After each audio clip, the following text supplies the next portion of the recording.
Olá, seja bem-vindo, meus irmãos, a esta meditação que nós temos realizado ao longo do mês de setembro, escolhendo passagens para nos aprofundarmos um pouco mais. Como vocês sabem, setembro é o mês da Bíblia e nós somos chamados pela nossa Santa Igreja a nos aprofundar no conhecimento do nosso Senhor através do que está aqui nas Sagradas Escrituras. Então venha comigo, pegue a sua Bíblia, pois hoje nós iremos meditar a passagem que está em Filipenses, capítulo 2, versículo de 1 ao 11. Estamos reunidos em nome de Deus que é Pai, Filho e Espírito Santo. Amém. Vinde, Espírito Santo, enchei os corações dos vossos fiéis e acendei neles o fogo do vosso amor. Enviai, Senhor, o vosso Espírito, e tudo será criado, e renovareis a face da terra. Oremos, ó Deus, que instruíste os corações dos vossos fiéis, com a luz do Espírito Santo. Fazei que apreciemos retamente todas as coisas, segundo o mesmo Espírito, e gozemos sempre de sua consolação. Por Cristo, Senhor nosso. Amém. Se me é possível, pois, alguma consolação em Cristo, algum caridoso estímulo, alguma comunhão no Espírito, alguma ternura e compaixão, completai a minha alegria, permanecendo unidos.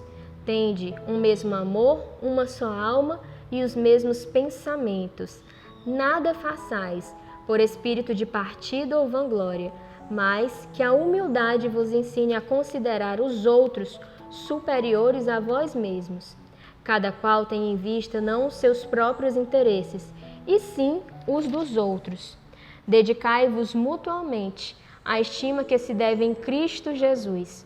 Sendo ele de condição divina, não se prevaleceu de sua igualdade com Deus, mas aniquilou-se a si mesmo, assumindo a condição de escravo e assemelhando-se aos homens. E, sendo exteriormente reconhecido como homem, humilhou-se ainda mais, tornando-se obediente até a morte e morte de cruz. Por isso, Deus o exaltou soberanamente e lhe outorgou o nome que está acima de todos os nomes, para que ao nome de Jesus se dobre todo o joelho, no céu, na terra e nos infernos, e toda língua confesse, para a glória de Deus Pai, que Jesus Cristo é o Senhor. Palavra do Senhor. Muito bem. Aqui nós temos São Paulo, autor da carta aos Filipenses, escrevendo para uma das primeiras comunidades cristãs. E nós podemos perceber, logo no início deste capítulo 2, o amor, o carinho com o qual São Paulo escreve. É como um pai escrevendo aos seus filhos. São Paulo, pai espiritual desta comunidade que estava nascendo, escreve com muita ternura aos seus filhos. Hoje, nós, igreja, precisamos acolher e receber essa palavra de São Paulo para nós, seus filhos espirituais.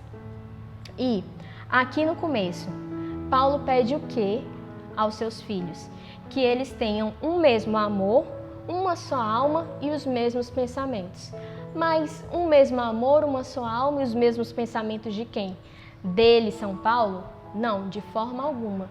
Ele pede que os seus filhos tenham um mesmo amor, uma só alma e os mesmos pensamentos de Cristo Jesus. Que os filipenses tenham os mesmos pensamentos, o mesmo amor e a mesma alma de Cristo Jesus. Trazendo para hoje, nós, católicos, precisamos ter os mesmos sentimentos, o mesmo amor e a mesma alma de Cristo Jesus. E vejam aqui esse começo, né? Como São Paulo fala, como ele se dirige aos filipenses, com tanta doçura. Se me é possível, pois, alguma consolação em Cristo, algum caridoso estímulo, alguma comunhão no Espírito, alguma ternura e compaixão, completai a minha alegria. Quer dizer, para a alegria de São Paulo ser completa, ele pede aos filipenses que eles tenham os mesmos sentimentos, o mesmo amor, a mesma alma de Cristo. E hoje somos nós que precisamos ter esses mesmos pensamentos, esses mesmos sentimentos, essa mesma alma e esse mesmo amor. Diante disso, você pode se questionar, mas como? Como eu vou ter os mesmos sentimentos de Cristo? E a resposta também está nesta passagem.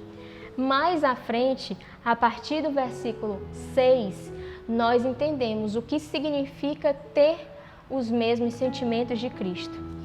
Sendo ele de condição divina, não se prevaleceu de sua igualdade com Deus, mas aniquilou-se a si mesmo, assumindo a condição de escravo e assemelhando-se aos homens. E, sendo exteriormente reconhecido como homem, humilhou-se ainda mais, tornando-se obediente até a morte e morte de cruz. Ou seja, ter os mesmos sentimentos de Cristo não é eu buscar lugares de vanglória, lugares de status, não é eu humilhar as pessoas, é justamente o contrário disso.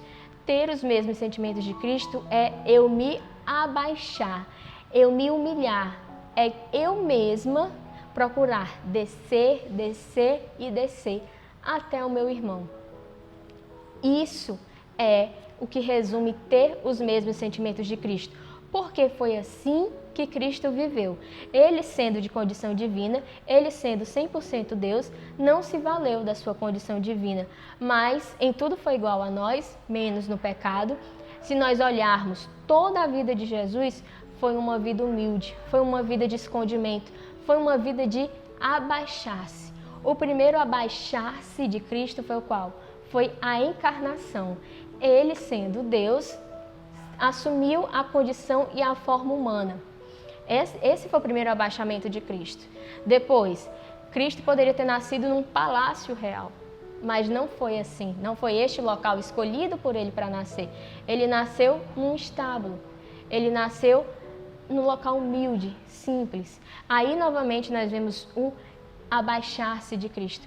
Toda a vida de Cristo é uma sucessão de abaixar-se até nós. E essa sucessão de aniquilar-se, abaixar-se, ela tem o seu ápice, o seu momento alto aonde? Na cruz. A cruz é o momento ápice de abaixamento de Cristo. Ele morreu a pior morte que existia na época. Nós precisamos aprender com ele a sempre buscar o último lugar, a sempre nos abaixar. Por exemplo, de uma forma muito concreta, numa discussão, nós não devemos buscar estar certos, ter a última palavra, mas nós precisamos nos abaixar. Isso é ter os mesmos sentimentos de Cristo. Nós precisamos nos abaixar também ao amar os nossos irmãos. E é isso que São Paulo está aqui pedindo aos seus filhos espirituais, para que eles tenham esse coração humilde, para que eles não se considerem superiores uns aos outros, para que eles não tenham em vista os seus próprios interesses, mas sim os dos outros.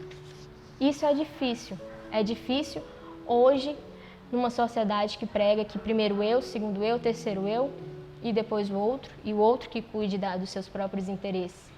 Colocar o outro acima de mim é viver o que nos ensina nosso Senhor, pois é olhar para a vida de Jesus e de uma forma muito concreta perceber que foi isso que ele viveu, que é essa pessoa quem ele é.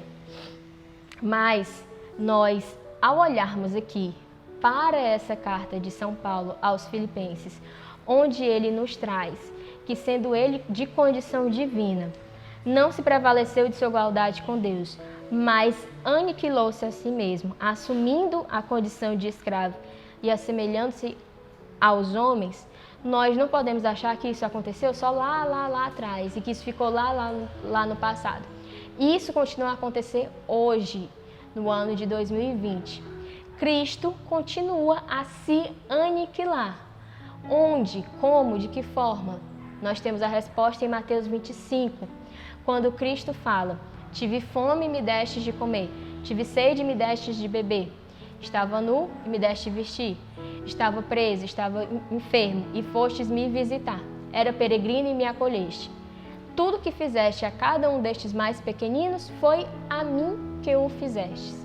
Então, ainda hoje, Cristo continua a se aniquilar, Cristo continua a se abaixar, estando presente, encarnado nos mais abandonados, sofrendo as dores daqueles mais abandonados, sofrendo a dor de uma criança que é abortada, de uma criança que não chegou a nascer, que lhe foi negado o direito à vida, sofrendo a dor de crianças e crianças nas nossas comunidades carentes que sofrem abusos em suas casas, que sofrem abusos verbais, que sofrem abusos físicos, que sofrem até mesmo abusos sexuais. Cristo continua se aniquilando hoje naqueles mais abandonados, que estão nas ruas, naqueles idosos que estão nos asilos, abandonados, esquecidos pelos seus familiares. De tantas e de tantas e de tantas e de tantas formas, Cristo continua a viver o que São Paulo escreveu aqui aos Filipenses. Cristo continua a se aniquilar, Cristo continua a se abaixar. Então, nós somos chamados a ir ao encontro desse Cristo, a ir ao encontro deste Jesus abandonado. Nós somos chamados a ir consolá-lo, a amá-lo, a socorrê-lo, a não deixá-lo preso nesta condição de abandono em que ele se encontra hoje. Nós podemos sim e nós devemos ser resposta. Precisamos ter os mesmos sentimentos de Cristo, ter os mesmos sentimentos do ressuscitado e ir ao encontro do mais abandonado.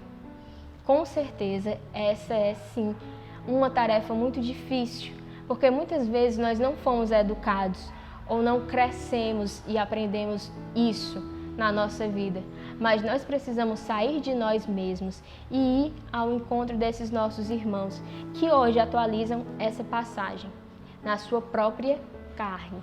Então peçamos à Virgem Maria, Virgem Mãe da Piedade, que nos ensine a sair de nós mesmos e a amar o seu Filho até o fim, a amá-lo nas suas dores, a amá-lo nas suas feridas e a tocar na sua carne sofredora nos dias de hoje.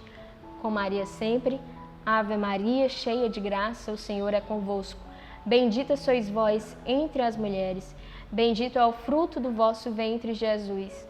Santa Maria, Mãe de Deus, rogai por nós, pecadores, agora e na hora de nossa morte. Amém. Continuaremos reunidos em nome de Deus que é Pai, Filho e Espírito Santo. Amém.